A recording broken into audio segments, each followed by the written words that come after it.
That's the Broncos and the Colts. That Broncos-Colts game, shout out to my former head coach, Sean Payton. And then the Colts with what just happened in week 1 against the Dolphins. I'm invested in this game. I want to see, and as we spoke about it, I want to see if Daniel Jones can come out and look the way he looked. And as teams get a chance to see the film, make adjustments, game plan, all right, let's see it.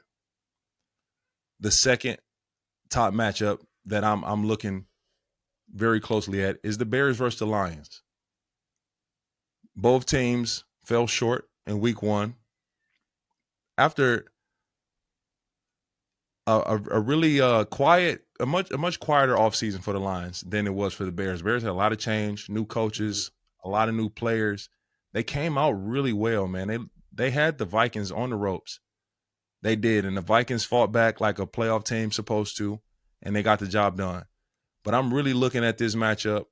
I have a lot of history with a lot of these coaches on both sides. My O-line coaches with the Bears, my old defensive coordinator with the Bears, Dan Campbell is with the Lions.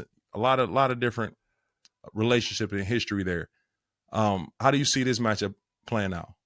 I think the deciding thing for me is going to be how well Detroit can pressure. And last year they were with Aaron Glenn, they were a crazy high blitz rate team. And obviously Dennis Allen now they're in Chicago and the aggressiveness that they play with, where Detroit, Frank Ragnow retires.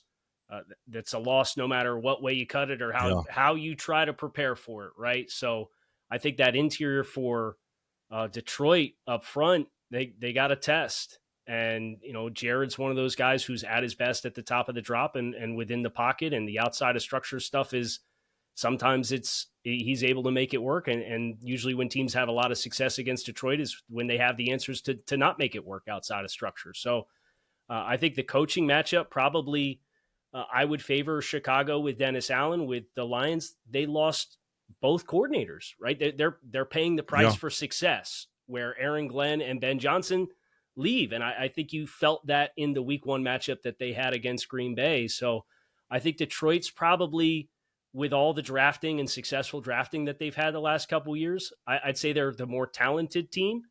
How well can they heat up Caleb Williams? And how well can they block up against whatever schemes and pressure looks Dennis Allen decides to throw at him? I think that's the deciding factor on both sides of the ball for the game for me. I got you. I can agree with a lot that you said there. I think the Lions are going to try to come out and make a statement. It's a tough division. That Bears, Lions, they got to see each other twice. Vikings, Green Bay, like it's a very, very crowded division.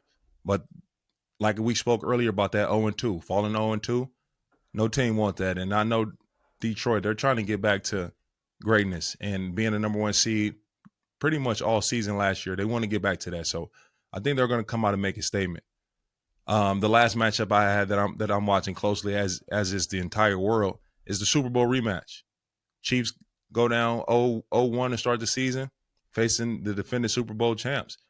Man, that 0-2 is looming over their head. What do you see? How do you see this one playing out?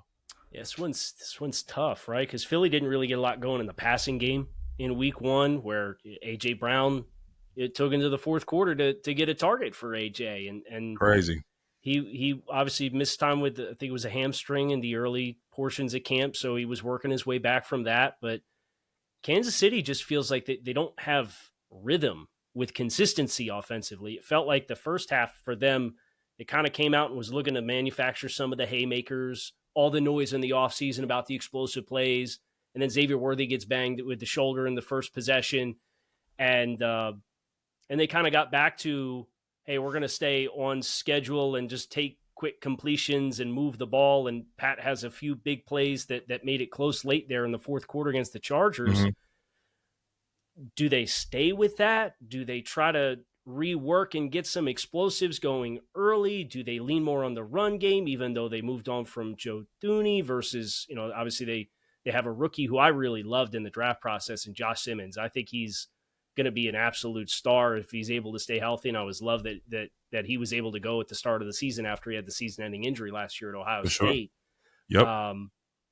That's the challenge for me, because I think Philly, they have the run game to lean on. And if the passing game's not working, Jalen's so good at creating the offense in that way with the running game with his legs, versus Kansas City, just stay on schedule, right? And just find easy completions.